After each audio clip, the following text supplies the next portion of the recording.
Subscribe to our YouTube channel and press the bell icon to get the latest updates. मैं अरविंद केजरीवाल जी को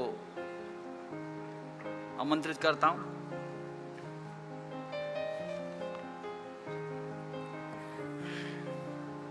आप सब लोगों को मेरा नमस्कार। सबसे पहले मैं महाविकास आघाड़ी के ठाकरे साहब, पवार साहब और महाराष्ट्र कांग्रेस के नेताओं को बहुत बहुत बधाई और शुक्रिया अदा करना चाहता हूँ इतनी शानदार 2 दिन की मीटिंग ऑर्गेनाइज करने के लिए।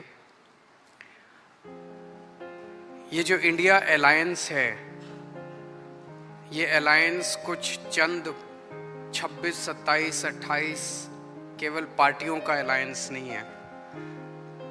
ये इंडिया अलायंस इस देश के 140 करोड़ लोगों का अलायंस है और ये लोग एक साथ आए हैं।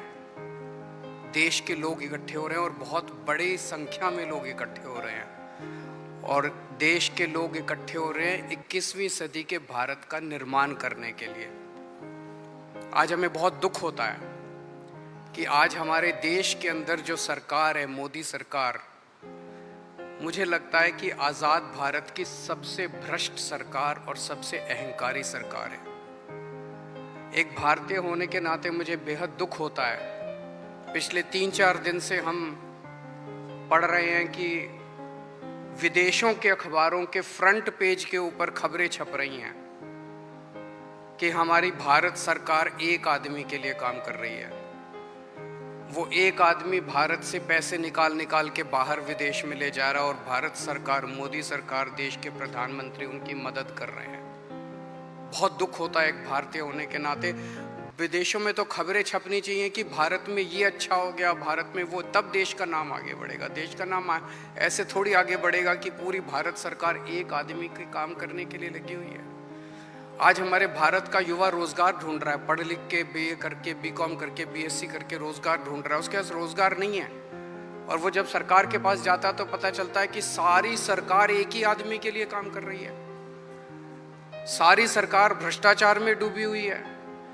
आज हमारे लोगों के घर का खर्चा नहीं चल रहा, लोगों के आमदनी नहीं है, आमदनी उतनी है, खर्चे बढ़ते जा रहे हैं। सरकार के पास जाते हैं, पूरी सरकार एक ही आदमी के लिए काम करने में लगी हुई है।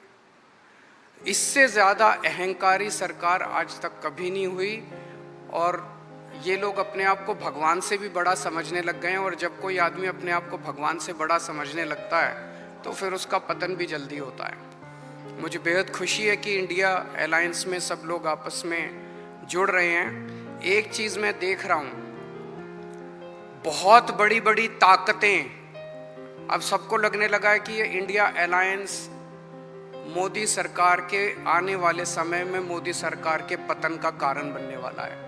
तो बहुत बड़ी बड़ी ताकतें इस इंडिया अलायंस को तोड़ने में लगेंगी, बहुत बड़ी बड़ी ताकतें। पिछले कुछ दिनों से मैं देख रहा हूँ जबरदस्ती क्या दिखाया जाएगा, इसकी उसके से लड़ाई हो गई, उसकी उससे लड़ाई हो गई, जबरदस्ती दिखाने की कोशिश की जाएगी, जबरदस्ती दिखाने की कोशिश की जाएगी। मैं पिछली 3 मीटिंग अटेंड कर चुका। मैं आपको पूरी जिम्मेदारी के साथ कह सकता हूँ, जितनी अच्छे से और जितने प्यार और मोहब्बत से सारी मीटिंग्स हुई हैं, किसी के साथ लड़ाई नहीं है। और यहाँ पे जितने लोग बैठे हैं कोई पद के लिए नहीं आया, सब 140 करोड़ लोगों के इस भारत देश को बचाने के लिए आए हैं, इसको तरक्की के रास्ते पे ले जाने के लिए आए हैं। कोई यहाँ पे पद के लिए नहीं आया है। मुझे बेहद खुशी है। 2 दिन की हमारी मीटिंग बहुत अच्छी रही और सबने आगे बढ़ के आज मीटिंग में जिम्मेदारियां ली हैं। किसी ने सीट शेयरिंग करवाने की जिम्मेदारी ली है, किसी ने मीडिया की जिम्मेदारी ली है, किसी ने सोशल मीडिया की जिम्मेदारी ली है, किसी ने कैंपेन डिज़ाइन करने की जिम्मेदारी ली है। मुझे पूरी उम्मीद है कि आने वाले समय के अंदर पूरा भारत इकट्ठा होगा और इस अहंकारी, भ्रष्टाचारी, तानाशाही सरकार का पतन का कारण बनेगा। बहुत बहुत शुक्रिया।